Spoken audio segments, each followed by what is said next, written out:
Hello guys, welcome back to my channel. In this video I would like to take you through my summoner's PvE builds. I will show you the builds that I use, I will tell you why I use them, and overall I would like to make you understand summoner as a class and why you should play it the way people say you should play it in terms of PvE content. I have three builds that I want to talk about. One of them is a speciality critical build, one of them is an agility critical build, and the other one, the third one, is a build for the cube dungeon and for dungeons in general. Before we get going, I would like to say a huge thank you to all of you who support me on my YouTube channel with the paid membership. It is extremely appreciated by me and I am forever in your debt, guys. Also, I would like to mention that if this video gets 200 likes, I will also create the PvP version of it, in which I would like to take you through the PvP builds and how you should think about PvP in general on Summoner. Now let's get going with the skill builds. There are two big ones that you need to keep in mind. One of them is critical speciality and the other one is critical agility. Depending on which one you play, depending on what stats you choose to go for, that is the build that you're gonna play, and these two builds are quite different from the other, and also your gameplay, if you choose one build or the other, is gonna be quite different, and the things you're gonna do and the skills you're gonna choose. Summoner in that regards is a pretty interesting class amongst all classes in Lost Ark, just because it has this variety. You don't see this extremely often, that you have 2 or 3 builds that are all really good and that are so different compared to each other. So a very nice class to play in that regards, a very good sounding class also, a very flowy class. It has a specific kind of, you know, necromancer kind of warlock, summoner kind of gameplay. So it's really nice, a very interesting class in terms of gameplay as well. I play critical speciality on my summoner simply because it's mega fun. People don't recommend that you play critical speciality up until you get to a certain item level, and I'm gonna explain that when I get to that point. Agility critical is the more popular build, and I'm gonna explain this build to you right after I take you through the critical speciality build, which is the one I play right now. When you play critical speciality, you rely a lot on your summons in the middle, right here, on your ancient spirits. These here are your bread and butter damage, and by these here, I don't mean all of them, I just mean one of them, the one that does the best, the one that is the most efficient, and that is Alimaj right here, the second summon that you have, the dragon.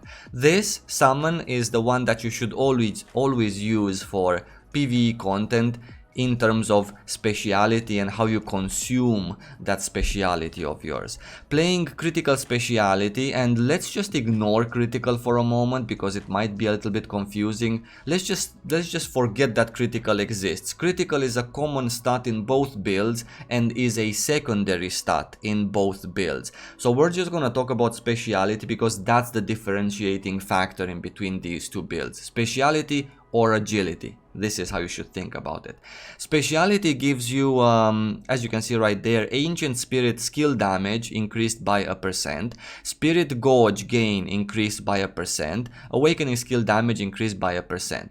Now, Ancient Spirit skill damage, these are your Ancient Spirits. Spirit Gauge, these are your bubbles that you get from using skills, right? And speciality increases the amount of bubbles that you get, how fast you get them as well. Having that in mind, your skill build is made to give you as many of these bubbles as possible, as much ancient energy as possible, right?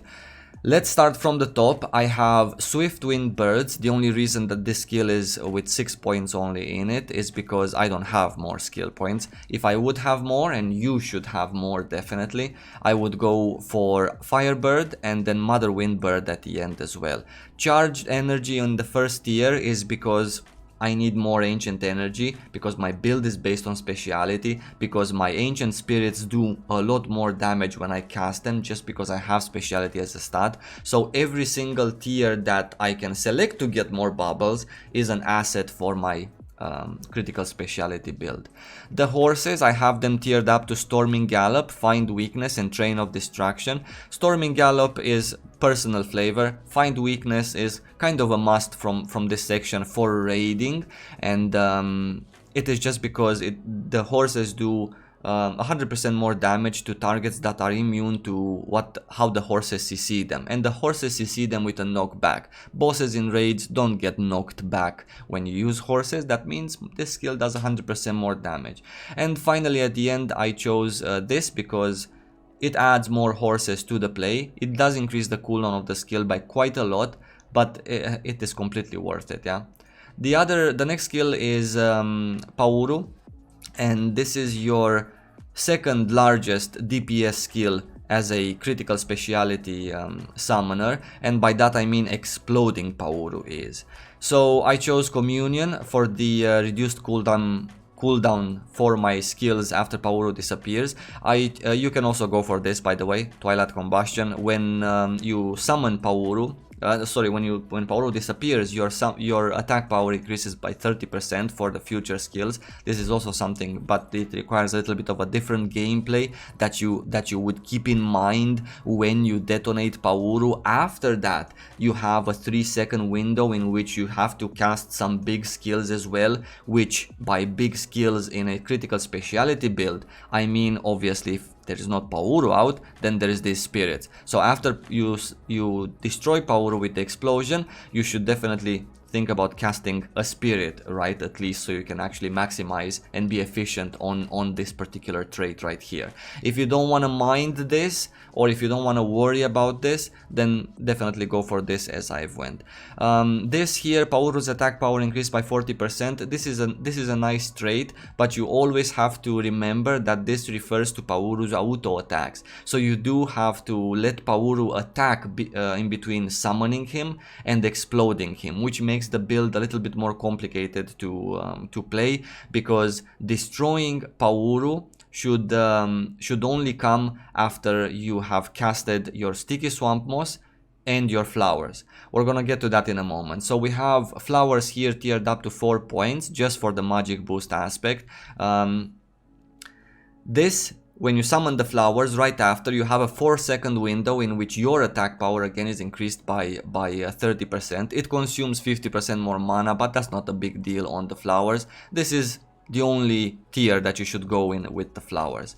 Next skill right here, and we're getting to the juicy part, is the Sticky Swamp Moss, which is a very, very important skill in your build as a critical speciality. You have Prepare Attack. Again, when you activate the skill, the summoner's attack power is increased for 4 seconds by 20%. A huge asset.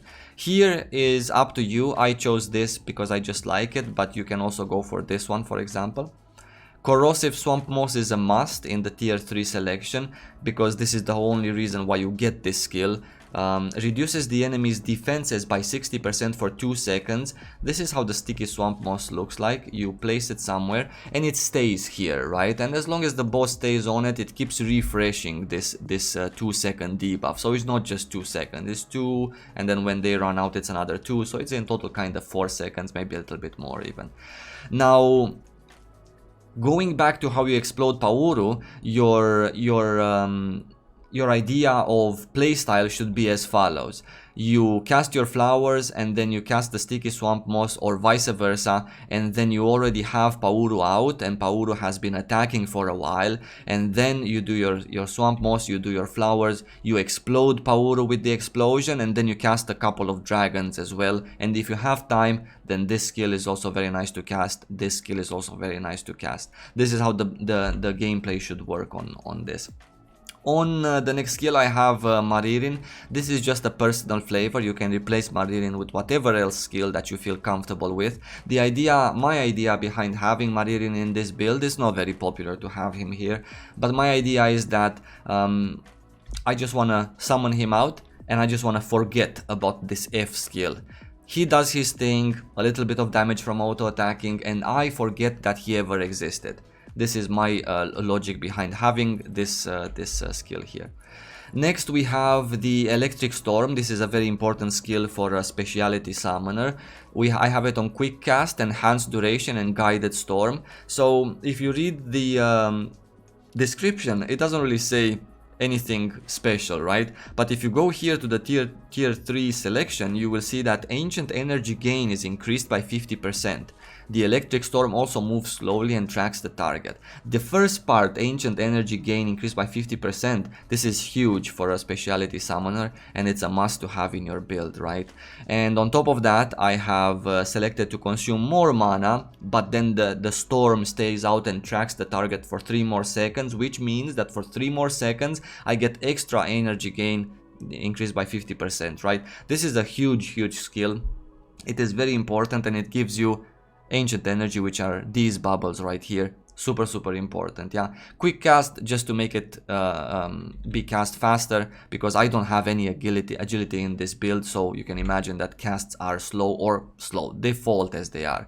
Shreddy is tiered up for ignore collision and 10% movement speed right here. This as a specialty summoner is not necessarily a must. You can tier it with this one as well. I just did it for this one just for that 10% more movement speed, just so you can feel like a normal human being, because again, you don't have agility, you don't have any movement speed, so you're losing that as well. And Prideful Shruti right here. And then at the end, mana recovery for the whole group, natural mana recovery while in combat, increased by 40%. This is very important, not only for you but also for your group members, right? Not as important as a specialty summoner, because these casts, the ancient casts, they don't take mana, and your skills are on all of them on default cooldown and not reduced cooldown from any agility, because you don't have any. So you know, it's not the hugest deal, but it's very nice, because without Shreddy you would probably at times run out of mana and then become inefficient. And that's everything for this build of Specialty Critical. I would like to quickly mention why people don't recommend this build up until item level 520. It's actually very simple. It's because of the seal books mostly, and also because of the lack of agility. Secondly, let me explain to you what I mean, and let me tell you also what seal books work very well with this build. It is the class ones. The summoner class seal books work exceptionally well with Specialty Build, and actually let me rephrase that, they are a must. These two seals are a must for a Specialty Build, and it is also the reason why people say do not get this build, do not play this build up until your 520 item level. Not because of the item level, or that somehow the item level influences your stats or anything like that, or your build. No, it's just because acquiring the seals. Here you can see I have only acquired the first level of Ancient Energy seal book, which is a class seal book for the summoner. It increases the amount of ancient energy recovered from attacking by 100%. This is nice to have, but it would be amazing to have the level 3 one there. Getting to the level 3 stage of acquiring the seal book takes a lot of time in which you need to grind ancient magic in order to purchase these seal books more and more and more. And because of that, because it takes time, you will probably be about item level 450 by the time you actually have enough time to acquire these normally. This is one reason why people say don't play specialty when you're lower item level. The second reason is this other seal book right here, Senior Summoner. This decreases the numbers of bubbles consumed by ancient spirit skills by 1, which means that in order for me to keep spamming my biggest DPS skill as a specialty summoner, I would need only 2 bubbles instead of 3, because the dragon Alimage consumes 3, and if I would have this seal book, it would only consume 2. That's a 33% increase in how often I can summon Alimage and do damage with him. That is a huge deal. The second reason why Specialty Critical is not good for a starter summoner is because you're missing agility, and if you're missing agility, you're missing movement speed, you're missing attack speed. The class might feel slow to you, the class might feel that its combat is slow. You might not be able to run away or to go away, to move from boss mechanics in raids, because you don't have any movement speed. And yeah, it just sucks, and it might suck for you if you're not prepared for it. The second build that I wanted to talk about is Agility Critical, and let's talk about agility. If you have a lot of agility, you have a lot of attack speed, you have a lot of movement speed, and you have a lot less cooldowns on your skills. The difference in between agility critical and speciality critical builds is obviously agility and speciality, and with an agility build you have a lot lower cooldowns on your skills. A lot lower cooldowns on your skills and no speciality at all means you're rarely gonna use these, so the big blunt of damage that comes from you as a summoner is going to come from your actual skills. So these here become the priority, unlike the speciality build where these here are your priority. Most skills stay the same exactly as I've just talked about them in my speciality build. The sticky swamp moss stays the same, the horses stay the same, the flower stays the same, this swift wind birds, again you can tier it up until the last level, stays the same, shreddy stays the same, and pauru the same, and this one I still keep as a personal flavor. Again, you can replace Maririn with another skill if you don't like this particular summon. The difference, and it's quite a big difference, is that Ancient Spear becomes your biggest DPS skill. This is actually the biggest DPS skill in the summoner arsenal, and the way you tier up Ancient Spear is Ancient Flow, Flame Spear, and Ancient Power, right? Ancient Spear replaces your Electric Storm. And now let me give you a couple of alternatives to this particular build, what some people also do for their agility build on summoner. They do not take the swift wind birds, they just don't take the skill at all, and instead they replace swift wind birds with the shield, and you're gonna go with light steps, you're gonna go with shield duration, and then shield of acceleration. This is the build for the shield, and this is very important because on top of all of your agility, this right here reduces the cooldown of all of your skills by 30% while the shield is still active. On top of the cooldown reduction, you also get this one right here. As long as you keep the shield, and you should keep the shield here for summoner is not to protect you from damage. You don't put this on before some big thing happens. You avoid that big thing because you're a squishy class. So the light steps here, movement speed increased by 20%, plus the ignore collision where movement speed is increased by 10% on Shreddy, gives you a huge advantage in terms of your seal books. As an agility whatever summoner, the seal books that you need to look forward is this one, Blitz Commander. This is a very good seal book. At level 1 it increases the damage done to your opponents by 20% of your base movement speeding. With all of your agility that you stack up as a stat, with the shield that gives you 20% more movement speed as the shield is still active, and with Shruti which gives you another 10%, that's a lot of increase of extra damage done to all of your opponents, right? PvE talking. So this is a skill book that goes very well with this particular build, and you're giving up Swift Windbirds as a DPS skill, sure, but then you're gaining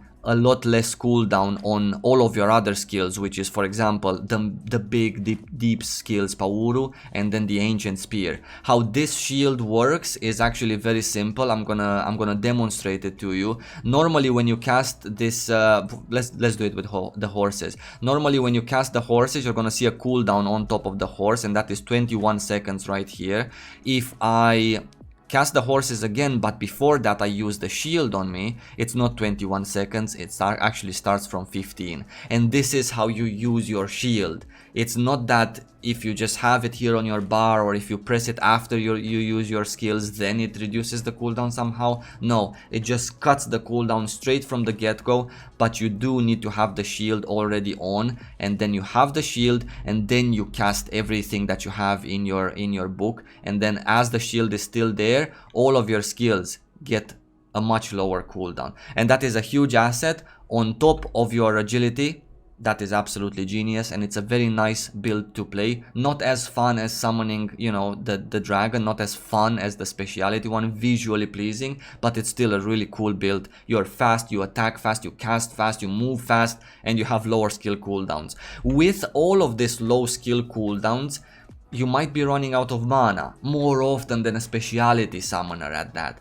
Shruti should do the trick with the mana recovery here. However, if Shruti doesn't do the trick, what some people also contemplate on doing is using the water spirit, and they tier this water spirit up to 10, and they use mana recovery here, and then at the end they use spirit's wisdom. Mana recovery increases your mana recovery by 200% while this skill is summoned, and here it extends the summon duration of the skill by 1 second, so you get 1 more second of that 200% mana increase. Right now, as the skill is summoned, I'm getting 200% mana increase, and then when it disappears I stop. But it's on a cooldown, and it's on a very low cooldown with your agility, and it's on a mega low cooldown with your Rhaenys blessing. Alternatively, you could just replace Shruti with this particular skill, but then again you're not giving any mana to your party members, so that's not a good idea, and you lose 10% movement speed, and again that's, you know, not such a good idea because of the seal book. This was the second build that I wanted to show to you, and then we have one more, which is the random build that I run in cube and dungeons, a very spammy build, and it's this one right here. So I have the instant explosion just because I play speciality and I want a little bit more ancient energy for no particular reason. I just had 4 points, I didn't know where to put them in. I have the swift wind birds at max level with charged energy, fire bird and mass flight, just so it can make them wider so I can catch more mobs, because there's a lot of mobs in dungeons and the cube. I have obviously the horses, a very good spam skill with burning gallop this time, shattering gallop and train of destruction.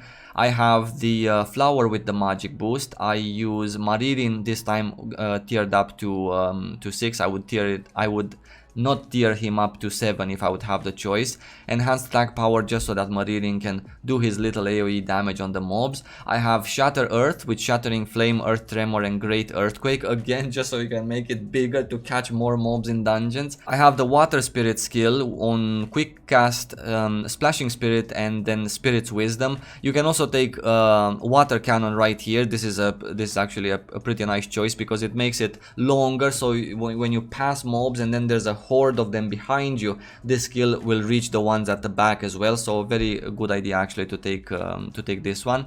And again, for more spam here, I have the shield with focus energy, purify, don't mind this is from yesterday's cube. You should definitely take shield duration or enhanced shield, one of these for dungeons and the cube, and shield of acceleration just for the cooldown reduction, just so I can spam more of the horses, more of the Shatter Earth, more of the Swift Wind Birds. This is a very good thing to have in dungeons. On top of everything, it puts a 20% shield every time on you, which is really nice because there's all sorts of damage coming in, all sorts of arrows from all sorts of places in dungeons and the cube, so a very good idea to have this. And this is my build for the cube, very spammy, nothing related to my actual stats or some stats that I have in terms of making the build. The wider the skill and the longer it goes, the better it is for the cube, right? It doesn't have to connect to any stats. It doesn't have to be like one of those 2 raiding builds that I mentioned.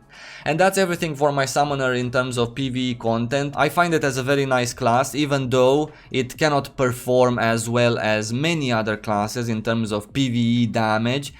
It is what it is. If you enjoy the class, there will be good patches for summoners as well in terms of times when they are gonna be able to be one of the top DPSs out there. Until my next video, guys, in just a few days from now, I thank you so much for watching as always. I wish you lots of love as always. Stay safe and take it easy.